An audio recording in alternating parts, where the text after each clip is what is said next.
काफी दिनों से बाद शिया लोगों की तरफ से ये कमेंट बार बार आ रहे हैं कि आप इस मौजू पर हसन अल्लाह यारी से मुनाजरा करें। मौजू कौन सा है? क्योंकि मैंने पिछले 2-4 क्लिपों के अंदर ये लेक्चर्स के अंदर ये ऑन द रिकॉर्ड ये बात साबित की थी कि मौजूदा कुरान को शिया असली कुरान नहीं मानते, बल्कि इनका दावा यह है कि असली कुरान इमाम महदी के पास है और जब वो कुर्बे क़यामत आएंगे तो असली कुरान लेकर आएंगे जो 17,000 आयात पर मुश्तमिल है। वो मैंने पिछले क्लिपों में उसके हवाला जात स्क्रीन में दिखा दिए थे। अब एक कमेंट आया जिसमें लिखा हुआ था कि आप हसन अल्लाह यारी से मुनाजरा करें, आप अगर इतने ही सच्चे हैं। अच्छा जी, अब मैं उन्हीं से पूछना चाहता हूं, मुझे ये बताएं मैं हसन अल्लाह यारी से किस बात पे मुनाजरा करूं? इस बात पे कि वो मौजूदा कुरान को कुरान मानता है? अगर तो इस बात पे है तो फिर मुझे मुनाजरा करने की जरूरत ही नहीं, फिर तो झगड़ा ही खत्म हो गया।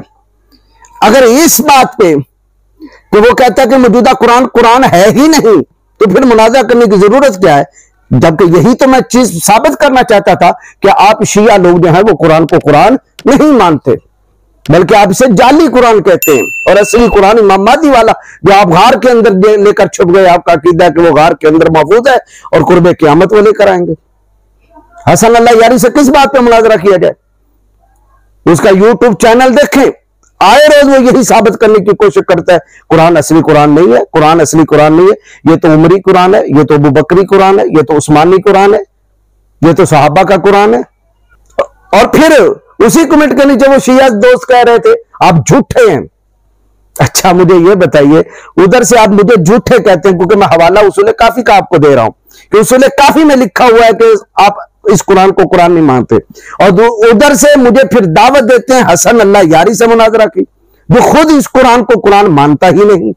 अब बताइए झूठे कौन हुए, आप हुए या मैं? मेरा दावा यह है और अहले सुन्नत का यह दावा है कि कुरान मिन्नवान, जिस तरह ताजदार कायनात जाने दो आलम सल्लल्लाहु अलैहि वसल्लम ने सहाबा इकराम को याद करवाया और उन्होंने हिफ्ज किया, अलहम से लेकर वन्नास तक वही कुरान आज तक महफूज और क़यामत तक महफूज रहेगा। इन्ना नहनु नज़्ज़लना ज़िक्र व इन्ना लहु लहाफ़िज़ून, इसकी हिफाजत का जिम्मा खुद खुदा ताला ने लिया है और इसको उतारा भी खुदा ने, हिफाजत भी वही करेगा। जबकि तुम शियों का अकीदा यह है कि यह कुरान असली कुरान नहीं, और हसन अल्लाह यारी का भी यही अकीदा है।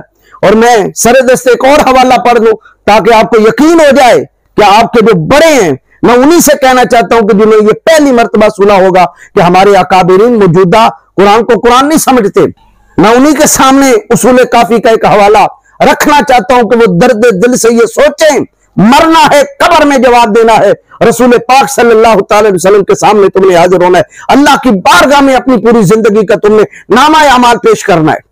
उसूल काफी, ये मैं कोई कच्ची पक्की की किताबें आपके सामने नहीं पेश कर रहा, ये स्क्रीन के अंदर पूरा हवाला आएगा। उसूल काफी में मैं सिर्फ एक हवाला पढ़ के आपको सुना देता हूं, और ये भी बात याद रखें, उसूल काफी कोई आम किताब नहीं, वही किताब है जिसके बारे में शिया नजमुल हसन करारवी ने 14 सितारे के अंदर सफा 577 में लिखा कि उसूल काफी को लिखने के बाद मोहम्मद बिन याकूब कोलैनी उसूल काफी का मुअल्लिफ है, वो इस किताब को इमाम मुंतजिर इमाम महदी अलैहिस्सलाम के पास लाया और उन्हें कहा कि ये किताब जरा चेक करें। उन्होंने पूरी किताब पढ़ने के बाद कहा हादा काफिल लिशियतना, ये हमारे शियों के लिए ये किताब काफी है। वही किताब जिसके बारे में तुम्हारा कलेम है कि इसकी निम्न तमाम रवायात को हजरत इमाम महदी ने पढ़ा है। उसी किताब के अंदर क्या लिखा कि सालिम बिन सलमा कहता है कि कारा अर्रजुल अला अबी अब्दुल्लाह, एक आदमी ने हजरत इमाम जाफर सादिक के सामने कुरान पढ़ा, वह अना अस्तामी हुरूफन मिनल कुरान, और मैंने कुरान के ऐसे हुरूफ सुने उस बंदे से, लैसा मा यक़राउहन नास, वो हुरूफ सुने जो लोग तिलावत नहीं करते, यानी जो जिस तरह लोग सहाबा ताबईन अतबाउ ताबीन और पूरी उम्मत कुरान की तिलावत करती है, वो हुरूफ नहीं थे वो उस बंदे ने हजरत इमाम जाफर सादिक के सामने पढ़े। फकाला अबू अब्दुल्लाह, तो इमाम जाफर सादिक ने कहा कुफ़ा अन हाज़िहिल क़िराअता, इस क़िराअत से बाज़ा, इक़रा कमा यक़राउन नास, उसी तरह कुरान पढ़, वही हुरूफ पढ़, वही कलिमात पढ़ जो लोग पढ़ते हैं। हत्ता यक़ूमल कायम, या जब तक जो है वो इमाम महदी ना आ जाए। फ़ाइज़ा कामल कायम, जब इमाम कायम आ जाएगा, इमाम महदी आ जाएगा, कारा किताब अल्लाह अज़्ज़ा व जल्ला अला हद्दिही, वो कुरान को उसकी हद के मुताबिक पढ़ेगा। व अखरजल मुसहफ अल्लज़ी कतबहु अली, और उस मुसहफ को निकालेगा जो हजरत अली ने लिखा, यानी वो हजरत अली वाला नुस्खा इमाम महदी के पास होगा। यह है काफी के मुताबिक शियों का अकीदा। अब यही तो हसन अल्लाह यारी नहीं मानता कि यह कुरान रब का कलाम है, वरना वो शिया जिन्होंने मुझे ये कमेंट किया, उन्होंने पाकिस्तान के जाकिरों का क्यों नहीं मुझे मुनाजरे के लिए दावत दी? उन्होंने क्यों नहीं कहा कि आप जवाद नकवी से मुनाजरा करें? उन्होंने ये क्यों नहीं कहा कि आप जो है वो शहनशाह नकवी से मुनाजरा करें? उन्होंने क्यों नहीं कहा कि वो जो पाकिस्तान के अंदर मोहम्मद हुसैन डक्कू वगैरह पढ़े लिखे मुजतहिद हैं उनसे मुनाजरा करें? वो हसन अल्लाह यारी का क्यों कह रहे हैं? उसकी वजह यही है कि जवाद नकवी और शहनशाह नकवी और पाकिस्तान के मौजूदा शिया वो इस इबारत को तस्लीम नहीं करते, वो उसूल काफी की इबारत को जुठलाते हैं। उनका अकीदा है कि ये कुरान वाकई कुरान है। वो हसन अल्लाह यारी को अपना नुमाइंदा भी नहीं तस्लीम करते।